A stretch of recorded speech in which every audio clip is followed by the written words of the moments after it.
ಪುಟಾಣಿ, ನಾಳೆ ಬೆಳಗ್ಗಾದ್ರೆ ನಾವು ನಮ್ಮೂರಿಗೆ ಹೋಗೋಣ. ಊರಲ್ಲಿ ತಾತ ಇದ್ದಾರೆ, ತಾತನ ಜೊತೆ ನೀನ್ ಆಟ ಆಡ್ಬೋದು ಗೊತ್ತಾ? ಜನನಿ, ಮಗುನ ಕರ್ಕೊಂಡು ತವ್ರ ಮನೆಗೆ ಹೋಗ್ತಿದೆ ಅಂತೆ. ಅತ್ತೆ ಹೇಳಿರ್ತಾರಲ್ವಾ? ಅತ್ತೆ ಹೇಳಿದ್ದಾರೆ ಅಂದಮೇಲೆ ಅದು ನಿಜಾನ ಆಗಿರುತ್ತಲ್ವ ಪ್ರೀತು?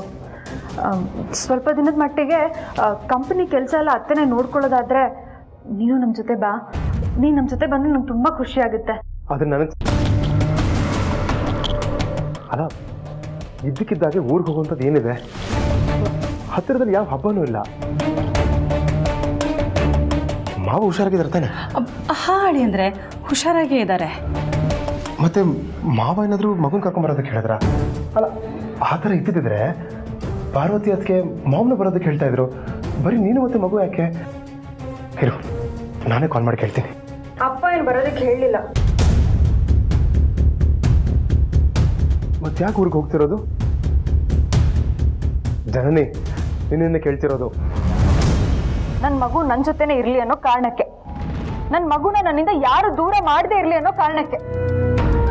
ನಾನು ಇಲ್ಲ ಇದ್ರೆ ನನ್ನ ಮಗುನ ಊರವರೆಲ್ಲ ಎತ್ಕೊಂಡು ತಿರುಗಾಡ್ಲಿ, ನಾನು ಮಾತ್ರ ನನ್ನ ಕೈಗೆ ನನ್ನ ಮಗು ಯಾವಾಗ ಬರುತ್ತೆ ಅಂತ ಕಾಯ್ಕೊಂಡು ಕೂತಿರ್ಲಾ? ಇಲ್ಲ, ನನ್ನ ಕೈಲಿ ಆಗಲ್ಲ. ಅದಕ್ಕೆ ನನ್ನ ಮಗುನ ಕರ್ಕೊಂಡು ನಾನು ನಮ್ಮ ಊರಿಗೆ ಹೋಗ್ತೀನಿ.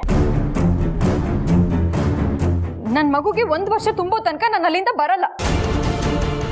ಅಲ್ಲಲ್ಲ, ನನ್ನ ಮಗುಗೆ ನಾನೇ ಅವರಮ್ಮ, ನಾನೇ ಅವಳನ್ನ ಹೆತ್ತೋಳು ಅಂತ ಅರ್ಥ ಆಗೋವರೆಗೂ ನಾನು ಅಲ್ಲಿಂದ ಬರಲ್ಲ.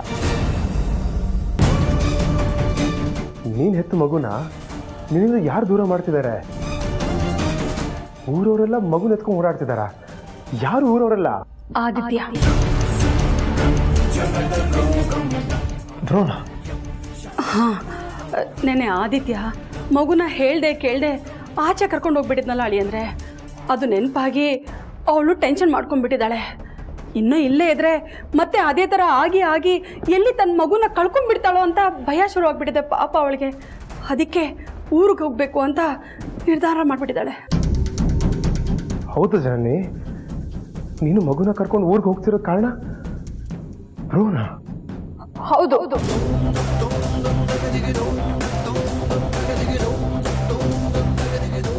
ಜನನಿ ಊರಿಗೆ ಹೋಗ್ತಾ ಇರೋದಕ್ಕೆ ಯಜಮಾನ್ ಹೊಣೆ ಮಾಡ್ತಾ ಇದ್ದಾಳ.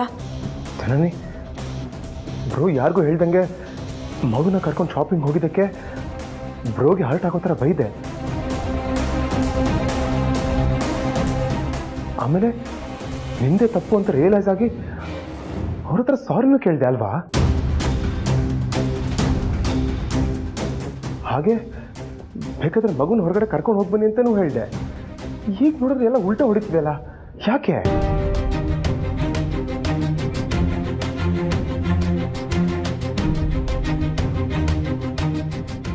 ನನಗೆ ಭಯ ಆಗ್ತಿದೆ ಪ್ರೀತು. ಯಾರಿಂದನಾದ್ರೂ ನನ್ನ ಮಗು ನನ್ನಿಂದ ದೂರ ಆಗುತ್ತೆ ಅನ್ನೋದನ್ನ ನೆನೆಸ್ಕೊಂಡ್ರೆ ನನಗೆ ಅದನ್ನ ಸಹಿಸ್ಕೊಳಕ್ ಆಗಲ್ಲ. ಇದೆಲ್ಲ ನಿಮಗೆ ಯಾಕೆ ಅರ್ಥ ಆಗಲ್ಲ?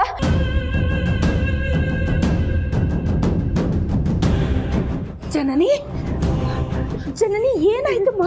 ಯಾಕೆ ಹೀಗೆ ಕೂಗ್ಕೋತಾ ಇದೀಯಾ? ಸ್ವಲ್ಪ ರಿಲ್ಯಾಕ್ಸ್ ಆಗು. Calm down, calm down.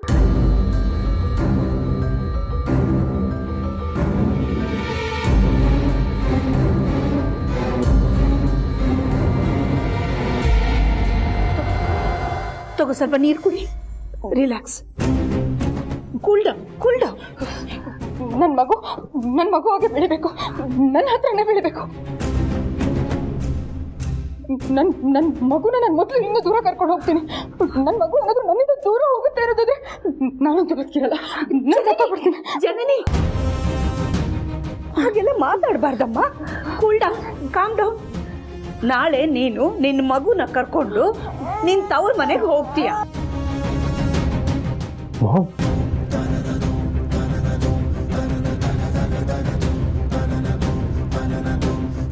ನೋಡಮ್ಮ ಜನನಿ, ಪ್ರೀತುಗೆ ನೀನು ಊರಿಗೆ ಹೋಗ್ತೀಯ ಅಂತ ಹೇಳಿದ್ದೆ ಅಷ್ಟೇ, ಆದ್ರೆ ಕಾರಣ ತಿಳಿಸಿರ್ಲಿಲ್ಲ. ಅದಕ್ಕೆ ಕಾರಣ ಕೇಳ್ದ ಅಷ್ಟೇ. ಈಗ ಎಲ್ರಿಗೂ ಗೊತ್ತಾಯ್ತಲ್ಲ ಕಾರಣ ಏನು ಅಂತ. You relax.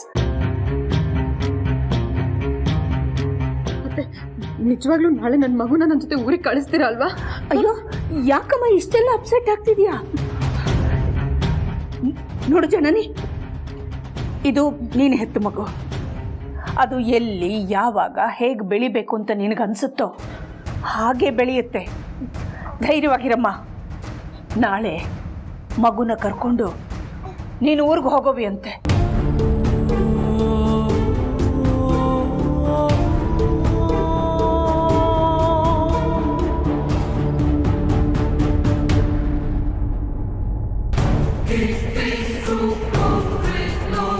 ನನ್ನ ಮಗು ನಮ್ಮಿಂದ ದೂರ ಹೋಗ್ತಾ ಇದೆಯಾ? ಇದನ್ನ ಯಜಮಾನ್ರಿಗೆ ಹೇಗೆ ಹೇಳೋದು? ಸಹಿಸ್ಕೋತಾರ ಅವರು?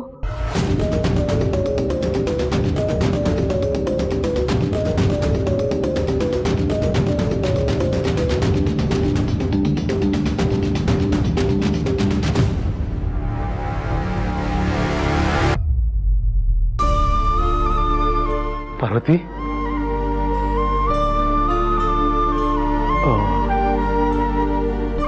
ಇಷ್ಟೊತ್ತಿಗೆ ನಿನಗೆ ಪೂರ್ತಿ ವಿಷಯ ಗೊತ್ತಾಗಿರುತ್ತಮ್ಮ. ಜನನಿ ಮಗುನ ಕರ್ಕೊಂಡು ಊರಿಗೆ ಹೋಗ್ತಿರೋದಕ್ಕೆ ಕಾರಣ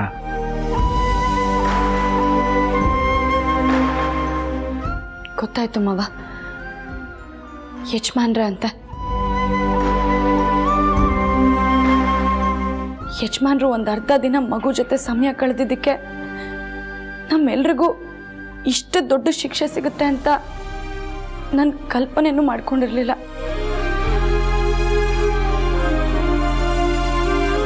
ಆದರೆ ಜನನಿ ಕಂಡೀಷನ್ ಏನು ಅಂತ ನಿನಗೂ ಗೊತ್ತಿದೆಯಲ್ಲ ಪಾರ್ವತಿ. ಜೊತೆಗೆ ಅವ್ರ ಚಿಕ್ಕಮ್ಮ ಜನನಿ ವಿಷಯದಲ್ಲಿ ಓವರ್ ಪ್ರೊಟೆಕ್ಟಿವ್ ಆಗಿದ್ದಾರೆ. ಅವರೇ ಖುದ್ದಾಗಿ ಬಂದು ಕೈ ಮುಗಿದು ಕಳಿಸ್ಕೊಡಿ ಅಂತ ಕೇಳ್ಕೊಂಡಾಗ ಅಖಿಲಾಗೆ ಇಲ್ಲ ಅಂತ ಹೇಳಕ್ಕಾಗ್ಲಿಲ್ಲ. ಗೊತ್ತು ಮಾವ, ಅತ್ಯಮ್ಮ ವಿನಾಕಾರಣ ಯಾರ ಮನ್ಸಿಗೂ ನೋವು ಮಾಡಲ್ಲ. ಅವ್ರು ಈ ರೀತಿ ನಿರ್ಧಾರ ತಗೋತಾರೆ ಅಂತಂದ್ರೆ ಅದ್ರ ಹಿಂದೆ ಒಂದು ಒಳ್ಳೆ ಉದ್ದೇಶ ಇದ್ದೇ ಇರುತ್ತೆ. ಜನನಿಗೆ ಬಾಣಂತಿ ಸನ್ನಿ, ಅವಳು ಅದೇ ಚಿಂತೆಲಿ ಮಗು ನನ್ನನ್ನೇ ಅಮ್ಮ ಅಂತ ಗುರ್ತಿಸ್ಬೇಕು, ನನ್ನ ಗಂಡನ್ನೇ ಅಪ್ಪ ಅಂತ ಕರಿಬೇಕು, ಅಲ್ಲಿವರೆಗೂ ನಾನು ವಾಪಸ್ ಬರಲ್ಲ ಅಂತ ಕಣ್ಣೀರು ಹಾಕ್ತಾ ಇದ್ಲು. ಅವಳು ಒತ್ತಾಟನ ನೋಡೋದಕ್ಕಾಗ್ತೆ ಅತ್ಯಮ್ಮ ಅವಳಿಗೆ ಇದು ನೀನು ಹೆತ್ತ ಮಗು, ನಿನ್ನ ಇಷ್ಟದಂತೆ ನಾಳೆ ಬೆಳಗ್ಗೆನೆ ಮಗುನ ಕರ್ಕೊಂಡು ನಿಮ್ಮ ಊರಿಗೆ ಹೋಗು ಅಂತ ಹೇಳಿದ್ರು ಮಾವ. ಅವಳು ಹೋಗೋದಂತೂ ಖಾತ್ರಿ. ಪಾಪ ಯಜಮಾನ್ರ ಹಣೆಯಲ್ಲಿ ಮಗು ಜೊತೆ ಹೆಚ್ಚು ಸಮಯ ಕಳೆಯೋ ಭಾಗ್ಯ ಇಲ್ಲ ಅಂತ ಅನ್ಸುತ್ತೆ. ನಮ್ಮಿಂದಾಗಿ ನಿಮಗೂ ನಿಮ್ಮ ಮೊಮ್ಮಗುವಿಂದ ದೂರ ಇರೋ ಸಂದರ್ಭ ಬಂದ್ಬಿಡ್ತು. ದಯವಿಟ್ಟು ನಮ್ಮನ್ನು ಕ್ಷಮಿಸ್ಬಿಡಿ ಮಾವ. ಅಯ್ಯೋ, ನೀನು ಹೀಗೆಲ್ಲ ನೊಂದ್ಕೋಬೇಡಮ್ಮ, ನನ್ನಿಂದ ಸಹಿಸ್ಕೊಳಕ್ಕಾಗಲ್ಲ. ಮಾತಾಡ್ತಿದ್ರೆ ಇನ್ನೂ ಮನ್ಸಿಗೆ ನೋವು ಜಾಸ್ತಿ ಆಗುತ್ತೆ ಮಾವ. ನಾನು ಬರ್ತೀನಿ. ಪಾರ್ವತಿ, ಮತ್ತೊಂದು ವಿಷಯ, ಆದಿತ್ಯ ಹೇಳಿದೆ ಕೇಳದೆ ಮಗುನ ಆಚೆ ಕರ್ಕೊಂಡು ಹೋಗಿದ್ದೆ ಜನನಿ ಮಗುನ ಕರ್ಕೊಂಡು ಊರಿಗೆ ಹೋಗ್ತಿರೋದಕ್ಕೆ ಕಾರಣ ಅಂತ ನಿಮ್ಮ ಮಗಂಗೆ ಗೊತ್ತಾಗ್ಬಾರ್ದು ಅಲ್ವಾ ಮಾವ?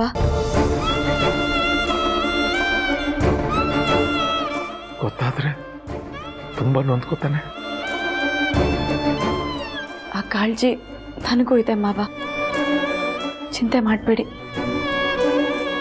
ಜನನಿನ ಮಗುನ ನಗ್ನಗ್ತಾ ಕಳಿಸ್ಕೊಡಿ, ಅವಳಾದ್ರೂ ಸಂತೋಷವಾಗಿರ್ಲಿ.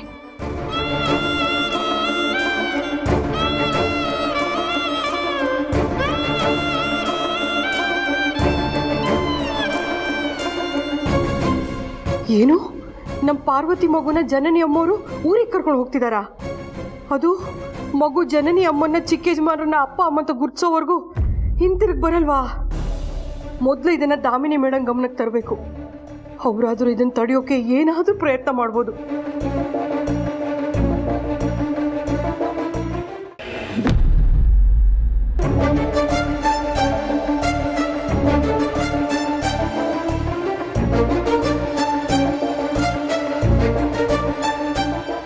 ಪರು, ಮಗನ ನೋಡಿದ್ಯಾ? ಹುಷಾರಾಗಿದ್ದಾಳೆ ತಾನೆ?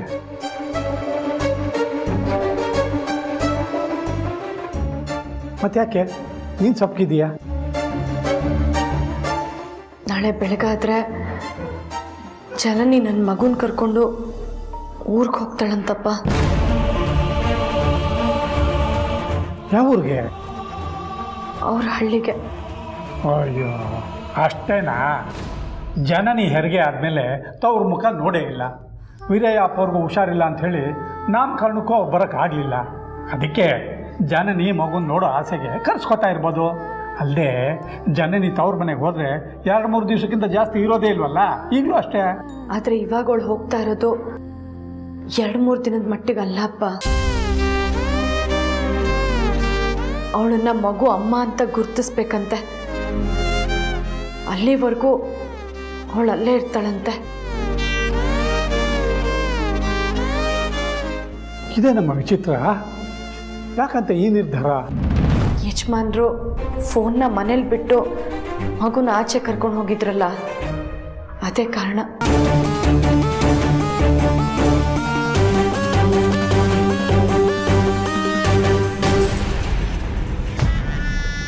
ಆದರೆ ದೊಡ್ಡ ಯಜಮಾನರು ಮಗುನ ಆಚೆ ಕರ್ಕೊಂಡು ಹೋಗಿ ತಪ್ಪಲ್ಲ. ತಾನು ದೊಡ್ಡ ಯಜಮಾನ್ರ ಮೇಲೆ ಹಾಗೆಲ್ಲ ಕೂಗಾಡಿ ತಪ್ಪು ಅಂತ ಅರ್ಥ ಮಾಡ್ಕೊಂಡೆ ಅಲ್ವಾ ಜನನಿ ದೊಡ್ಡ ಯಜಮಾನ್ರ ಕ್ಷಮೆ ಕೇಳಿದ್ದು? ಹೌದಪ್ಪ, ಅತ್ತೆಯಮ್ಮ ನನ್ನ ಮೈದ್ನ ಅದನ್ನು ಅವಳಿಗೆ ಅರ್ಥ ಮಾಡಿಸಿದ್ದಾರೆ. ಆದರೆ ಜನನಿಗೆ ಅದೇ ವಿಷಯ ಮನಸ್ಸಲ್ಲಿ ಕೊರಿಯೋ ಹಾಗೆ ರತ್ನವೇಣಿಯವ್ರು ಮಾಡಿಸಿರ್ಬೋದು ಅನಿಸುತ್ತೆ. ರತ್ನವೇಣಿ ದೃಷ್ಟಿಲಿ ಅದು ಜನನಿ ಮಗು. ನಾನಾಗಲಿ ಯಜಮಾನ್ರಾಗಲಿ ಮಗು ಹತ್ರ ಹೋಗೋದವ್ರಿಗಿಷ್ಟ ಇಲ್ಲಪ್ಪ.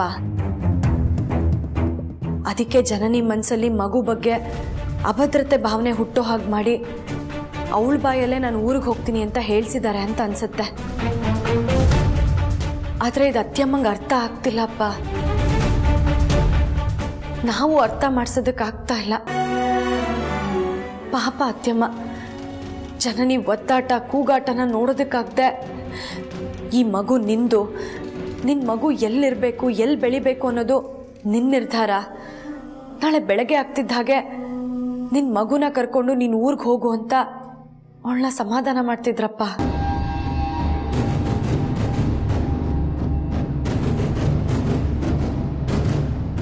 ಅದು ನಿನ್ನ ಮಗು, ಬೇರೆ ಯಾರೋ ನಿನ್ನ ಮಗುನ ಎಲ್ಲಿಗೋ ಹೆಂಗೆ ಕರ್ಕೊಂಡು ಹೋಗ್ಬಿಡ್ತಾರೆ?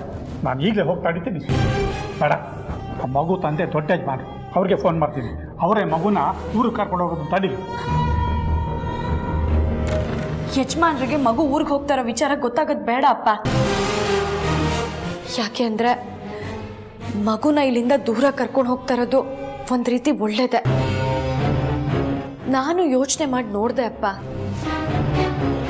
ಯಜಮಾನ್ರು ಮಗುನ ಅತಿಯಾಗಿ ಹಚ್ಕೊಂಡಿದ್ದಾರೆ. ರಾತ್ರಿ ಕನಸಲ್ಲೂ ಮಗುದೇ ಕನ್ವರ್ಕೆ ಅವ್ರಿಗೆ. ದಿನ ಬೆಳಗಾದ್ರೆ ಸಾಕು ಏನೋ ಒಂದು ನೆಪ ಹಿಡ್ಕೊಂಡು ಅರ್ಸನ್ ಕೋಟೆಗೆ ಹೋಗಿ ಕೂತ್ಕೋತಾರೆ. ಜನನಿಗೆ ಮೊದಲೇ ಬಾಣಂತಿ ಸನ್ನಿ. ಪಾಪ ಜನನಿ ಒಂದೊಂದ್ಸಲ ಆದಿ ಬಾವ ಪಾರು ಅಕ್ಕ ಮಗುನ ಕಳ್ಕೊಂಡಿದ್ದಾರೆ. ಅದಕ್ಕೆ ನನ್ನ ಮಗು ಮುಖ ನೋಡಿ ಅವ್ರ ನೋವನ್ನ ಮರೆಯೋದಕ್ಕೆ ಮನೆಗೆ ಬರ್ತಾರೆ ಅಂತ ಅನ್ಕೊಂಡಿರ್ತಾಳೆ. ಮಿಕ್ಕ ಸಲ ಎದುರುಗಡೆ ಯಾರಿದ್ದಾರೆ ಅನ್ನೋದನ್ನು ನೋಡ್ದೆ ರೇಗಾಡ್ಬಿಡ್ತಾಳೆ. ಅವಳ ಸಮಸ್ಯೆ ನಮ್ಮೆಲ್ರಿಗೂ ಗೊತ್ತಿರೋದೆ. ಜನನಿ ಒಳ್ಳೆಯವಳೆ, ಅವಳಿಗೆ ಅರಿವಿಲ್ಲದೆ ಏನೇ ಅಂದರೂ ಏನೇ ಆಡಿದ್ರು ನಾವು ಹೇಗೋ ಸಹಿಸ್ಕೊಂಡಿರೋಣ. ಮಗುನ ದೂರ ಕಳಿಸೋದಕ್ಕಿಂತ ಇದು ವಾಸಿ ಅಲ್ವಾ? ಅದು ನಿನ್ನ ಮಾತಲ್ಲಿ ಹೇಳೋಷ್ಟು ಸುಲಭ ಆಗಿದ್ದಿದ್ರೆ ನಾನು ಅದನ್ನೇ ಆಯ್ಕೆ ಮಾಡ್ಕೋತಿರ್ಲಿಲ್ವಾಪ್ಪ. ಆದರೂ ಇನ್ನೊಂದು ಸರ್ತಿ ಯೋಚನೆ ಮಾಡು. ನೀನಂತೂ ಮನಸ್ಸನ್ನ ಕಲ್ಲು ಮಾಡ್ಕೊಂಡಿದೀಯ. ನಾನು ಹೇಗೋ ಹಲ್ಲು ಕಚ್ಕೊಂಡು ಸಹಿಸ್ಕೋಬೋದು, ಆದರೆ ದೊಡ್ಡ ಯಜಮಾನರು ಅವ್ರಿಗೆ ಮಗುನ ಬಿಟ್ಟಿರೋಕ್ಕಾಗಲ್ಲ. ಮಗು ಬೇರೆ ಊರಿಗೆ ಹೋಗೋದನ್ನ ಒಬ್ಬ ತಂದೆಯಾಗಿ ಅವ್ರು ಸಹಿಸ್ಕೊಳ್ಳಲ್ಲ. ಅದು ನನಗೂ ಗೊತ್ತಲ್ವಾಪ್ಪ. ಅದಕ್ಕೆ ನಾನು ಹೇಳ್ತಾ ಇರೋದು, ಮಗು ಊರಿಗೆ ಹೋಗೋ ವಿಚಾರ ಯಜಮಾನ್ರಿಗೆ ಗೊತ್ತಾಗೋದೇ ಬೇಡ ಅಂತ. ಗೊತ್ತಾದ್ರೆ ಅದನ್ನ ತಡೆಯೋದಕ್ಕೆ ಏನು ಬೇಕಾದರೂ ಮಾಡ್ತಾರೆ. ಮತ್ತೆ ಸಮಸ್ಯೆ ಮೊದಲಿಂದ ಶುರುವಾಗುತ್ತಪ್ಪ. ಈಗ ಜನನಿ ಊರಿಗೆ ಹೋಗೋದನ್ನ ನಾವು ತಡೆದ್ರೆ ಆ ರತ್ನವೇಣಿಯವರು ಮತ್ತೆ ಜನನಿ ತಲೆ ಕೆಡಿಸಿ ಊರಿಗೆ ಹೋಗೋ ಪ್ರಯತ್ನ ಮಾಡೇ ಮಾಡ್ತಾರಪ್ಪ. ಮತ್ತೆ ಯಾಕೆ ಸುಮ್ಮನೆ ಅವ್ರಿಗೆಲ್ಲ ತೊಂದರೆ? ಅದಕ್ಕೆ ಮಗು ಊರಿಗೆ ಹೋಗೋ ವಿಚಾರನ ಯಜಮಾನ್ರಿಗೆ ಯಾವುದೇ ಕಾರಣಕ್ಕೂ ನೀನು ಹೇಳೋ ಹಾಗಿಲ್ಲ. ಮಾತು ಕೇಳೆ ಪಾರು. ನನ್ನ ಮೇಲೆ ಆಣೆ ಅಪ್ಪ.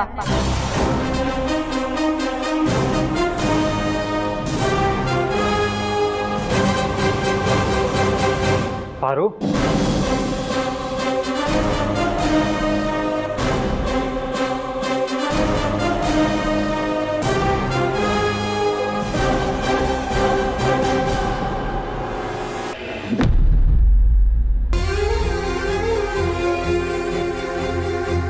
ಪ್ರೀತು, ಅಖಿಲ ಇಲ್ಲಿ ಜನನಿ ಮಗು ಊರಿಗೆ ಹೋಗಿ ಡಿಸೈಡ್ ಆಯ್ತಲ್ಲ, ಅದಕ್ಕೆ ಸಾಧ್ಯವಾದಷ್ಟು ಸಮಯ ಸೊಸೆ ಮಗು ಜೊತೆ ಕಳಿತೀನಿ ಅಂತ ಅವ್ರ ಜೊತೆಗಿದ್ದಾರೆ ಡ್ಯಾಡ್. ಮತ್ತೆ ನೀನು ಇಲ್ಲಿ ಬಂದ್ಬಿಟ್ಟ? ಓ, ನೀನು ಊರಿಗೆ ಹೋಗ್ತೀಯಾ? ಅವ್ರ ಜೊತೆಲಿ ಇರ್ತೀಯಾ? ಅದಕ್ಕೆ ಮಿಸ್ ಮಾಡ್ಕೊಳ್ಳೋ ಸಂದರ್ಭನೇ ಇಲ್ಲ ಅಂತನಾ? ಜನನಿ ಮಗು ಊರಿಗೆ ಹೋಗ್ತಿರೋದು ನಿಜ, ಆದರೆ ನಾನು ಹೋಗ್ತಿದ್ದೀನಂತ ಯಾರು ಹೇಳಿದ್ರು ಡ್ಯಾಡ್? ಅಂದರೆ ನೀನು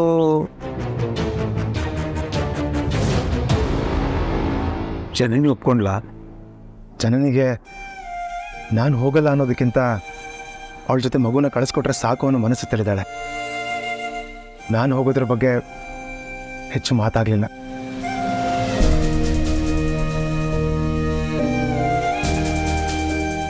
ಜನನಿಗೆ ಭಯ, ಇಲ್ಲೇ ಇದ್ರೆ ತನ್ನ ಮಗುವಾಗಿ ಉಳ್ಕೊಡುತ್ತೋ ಇಲ್ವೋ ಅಂತ. ಅದಕ್ಕೆ ಊರಿಗೆ ಹೋಗೋ ತಯಾರಿ ಮಾಡ್ಕೊತಾ ಇದ್ದಾಳೆ. ಈ ಬಾಣಂತಿ ಸಣ್ಣಿ ಬರೀ ಯಾವಾಗ ಹೋಗುತ್ತೋ, ಅದಕ್ಕೆ ಅವಳು ಊರಿಗೆ ಹೋಗೋದನ್ನು ತಪ್ಸೋಕ್ಕಾಗಲ್ಲ. ಜನನಿ ಮಗುನ ಎಷ್ಟು ಹಚ್ಕೊಂಡಿದ್ದಾಳೋ ನಾನು ಹಚ್ಕೊಂಡಿದ್ದೀನಿ, ಜೊತೆಗೆ ಜನನಿನ ಕೂಡ. ಹಾಗಂತ ಅವಳ ಜೊತೆ ನಾನು ಊರಿಗೆ ಹೋದರೆ ಸ್ವಾರ್ಥಿ ಆಗ್ಬಿಡಲ್ವಾ ಡ್ಯಾಡ್? ನಾನು ಮಾತ್ರ ಹೆಂಡತಿ ಮಗು ಅಂತ ಅವ್ರ ಹಿಂದೆ ಹೋಗ್ಬಿಟ್ರೆ ಯಾವ ರೀತಿಯಲ್ಲೂ ನ್ಯಾಯ ಅಂತ ಅನ್ಸ್ಕೊಳ್ಳಲ್ಲ. ಯಾಕಂದರೆ ನನಗೆ ಫ್ಯಾಮಿಲಿ ಅಂದರೆ ಬರೀ ನನ್ನ ಹೆಂಡತಿ ಮಗು ಮಾತ್ರ ಅಲ್ಲ, ನೀವು, ಮಾಮ್, ಅದಕ್ಕೆ ಬ್ರೋ, ಚಿಕ್ಕಪ್ಪ ಚಿಕ್ಕಮ್ಮ ಎಲ್ಲರೂ ಅಲ್ವಾ? ಬರೀ ಜನನಿ ಮಗು ಮಾತ್ರ ಊರಿಗೆ ಹೋದರೆ ನಾನಿದ್ದು ಎಲ್ಲರನ್ನೂ ಸಂಭಾಳಿಸ್ಬೋದು. ಅದೇ ನಾನು ಹೋಗ್ಬಿಟ್ರೆ ಅದಕ್ಕೆ ಕಾರಣ ನಾನು ಅನ್ನೋ ಕೊರಗು ಆದಿಬ್ರನ್ನ ಕುಗ್ಗಿಸ್ಬಿಡುತ್ತೆ. ಜೊತೆಗೆ ಆದಿಬ್ರೋಗೆ ಅದಕೆಗೆ ಮಗು ಜೊತೆ ಟೈಮ್ ಸ್ಪೆಂಡ್ ಮಾಡೋ ಇಲ್ದಿರೋ ಸುಖ ನನಗೂ ಬೇಡ. ಅದಕ್ಕೆ ಜನನಿ ಊರಲ್ಲಿ ಅದೆಷ್ಟು ದಿನ ಇದ್ದು ಬರ್ತಾಳೆ ಇರಲಿ, ನಾನಂತೂ ಹೋಗಲ್ಲ.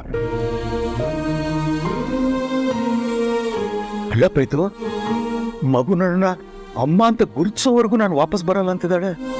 ಅಷ್ಟು ದಿನ ನೀನು ಜನನಿನ ಮಗುನ ಬಿಟ್ಟಿರೋಕ್ಕಾಗುತ್ತಾ ನಿನ್ನ ಕೈಲಿ? ಅದನ್ನು ತಡೆಯೋಕ್ಕೆ ನಾನು ಹೋಗಲ್ಲ ಅಂತ ಹೇಳ್ತಿರೋದು ಡ್ಯಾಡ್. ನಾನು ಅವಳ ಜೊತೆ ಹೋದರೆ ಮಗು ನಮ್ಮನ್ನು ಅಪ್ಪ ಅಮ್ಮ ಅಂತ ಗುರುತಿಸೋವರೆಗೂ ವಾಪಸ್ ಬರದೇ ಇರ್ಬೋದು. ಅದೇ ನಾನು ಹೋಗದೇ ಇದ್ರೆ ಅವಳು ಒಂದಲ್ಲ ಒಂದು ದಿವಸ ನನ್ನ ಫೀಲಿಂಗ್ಸ್ ಅರ್ಥ ಆಗುತ್ತೆ. ಯಾಕಂದರೆ ಮಗುನ ಎಷ್ಟು ಹಚ್ಕೊಂಡಿದ್ದಾಳೋ ಜನನಿ ನನ್ನನ್ನು ಅಷ್ಟೇ ಹಚ್ಕೊಂಡಿದ್ದಾಳೆ ಡ್ಯಾಡ್.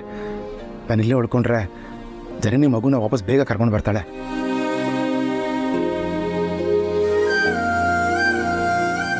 ಆದಿತ್ಯನ ಗುಣಗಳು ನಿನಗೂ ಬರ್ತಾ ಇದೆ. ನೀನು ನಿರ್ಧಾರದ ಹಿಂದೆ ಎಲ್ಲರೂ ಉಳಿದ ಬಗ್ಗೆ ಯೋಚನೆ ಮಾಡ್ತೀಯ. ಥ್ಯಾಂಕ್ ಯು ಮಗನೇ, ಥ್ಯಾಂಕ್ ಯು ಸೋ ಮಚ್.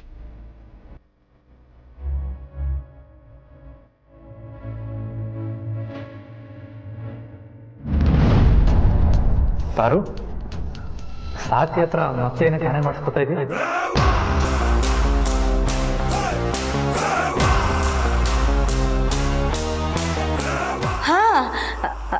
ಅದೇ ಯಜಮಾನ್ರೆ, ಮಗು ವಿಷಯದಲ್ಲಿ ನಿಮ್ಮ ಹಠ ಮುಗೀತಾ? ಈಗ ಅಪ್ಪ ಶುರು ಮಾಡ್ಕೊಂಡಿದ್ದಾರೆ. ಮೊಮ್ಮಗು ನಂದು ಅಂತ ನಾನು ಎಲ್ಲರ ಹತ್ರ ಸತ್ಯ ಹೇಳ್ಬಿಡ್ತೀನಿ ಅಂತ.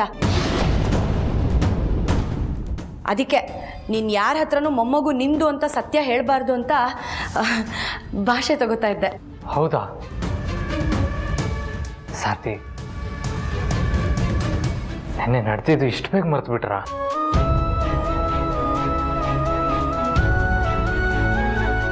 ಇನ್ನೂ ಕಾಲ ಮೀಚಿಲ್ಲ ಪಾರು. ಅರಸನ ಕೋಟೆಗೆ ಹೋಗಿ ನಮ್ಮ ಮಗುನ ಕರ್ಕೊಂಬರೋಣ ಬಾ. ನಾನು ಬರಲ್ಲ. ಮಗುನ ಕೇಳ್ಕೊಂಡು ನೀವು ಹೋಗಬಾರ್ದು. ಆ ದೇವ್ರು ಹೆರಿಗೆ ಆದ ತಕ್ಷಣ ನನ್ನ ಮಗುನ ಉಳಿಸಿ ನನ್ನನ್ನು ಕರ್ಕೊಂಡು ಬಿಡ್ಬೇಕಿತ್ತು. ನಿನ್ನೆ ಅಷ್ಟೆಲ್ಲ ಆದಮೇಲೂ ನೀವು ಮಗು ವಿಷಯದಲ್ಲಿ ಇಷ್ಟೊಂದು ಹಠ ಮಾಡಿದ್ರೆ ಒಳ್ಳೇದಲ್ಲ ಸಾರ್ಥಿ. ಅದರಿಂದ ಯಾವ ಪ್ರಯೋಜನವೂ ಇಲ್ಲ. ಅದರಿಂದ ನಿಮ್ಮ ಮನಸ್ಸಿಗೆ ನೋವಾಗುತ್ತೆ ಅಷ್ಟೇ. ಅದು ನನಗಿಷ್ಟ ಇಲ್ಲ.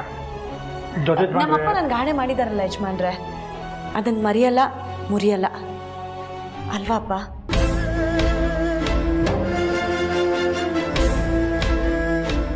ಹೌದು, ನೀವೇನು ಯಜಮಾನ್ರೆ ಇಷ್ಟು ಬೇಗ ಬಂದ್ಬಿಟ್ಟಿದ್ದೀರಾ? ನಿಮ್ಮ ಜೊತೆ ಅಷ್ಟೆಲ್ಲ ಫೋನಲ್ಲಿ ಮಾತಾಡಿದ್ರು ಏನೋ ಸಮಾಧಾನನೇ ಆಗಲಿಲ್ಲ ಪಾರು. ಮನಸ್ಸಲ್ಲಿ ಏನೋ ಒಂಥರ ತಳಮಳ. ಆಟೋ ಓಡಿಸ್ತಾ ಇದ್ದೀನಿ, ಆದರೆ ಮನಸ್ಸು ಎಲ್ಲೋ ಇದೆ. ಆಕ್ಸಿಡೆಂಟ್ ಆಗೋದು ಜಸ್ಟ್ ಮಿಸ್ ಆಯಿತು ಗೊತ್ತಾ? ಅಯ್ಯೋ, ಏನಾಯ್ತು ಯಜಮಾನ್ರೆ? ನಿಮ್ಗೇನು ತೊಂದರೆ ಆಗಿಲ್ಲ ತಾನೆ? ಏನೂ ಆಗಿಲ್ಲ, ನನಗೆ ಹೇಳಿದ್ನಲ್ಲ ಆಕ್ಸಿಡೆಂಟ್ ಆಗೋದ್ರಲ್ಲಿ ಜಸ್ಟ್ ಮಿಸ್ ಆಯಿತು ಅಂತ. ಅದಕ್ಕೆ ಇವತ್ತು ಡ್ಯೂಟಿ ಮಾಡೋದು ಬೇಡ ಅಂತ ಮನೆಗೆ ಬಂದ್ಬಿಟ್ಟೆ. ನೀವು ಮನೆಗೆ ಬಂದು ಒಳ್ಳೆ ಕೆಲಸನೇ ಮಾಡಿದ್ರಿ. ಇನ್ನೊಂದು ಸ್ವಲ್ಪ ಬೇಗ ಬಂದಿದ್ದರೆ ಚೆನ್ನಾಗಿರ್ತಿತ್ತು. ಹೌದಾ? ಯಾಕೆ?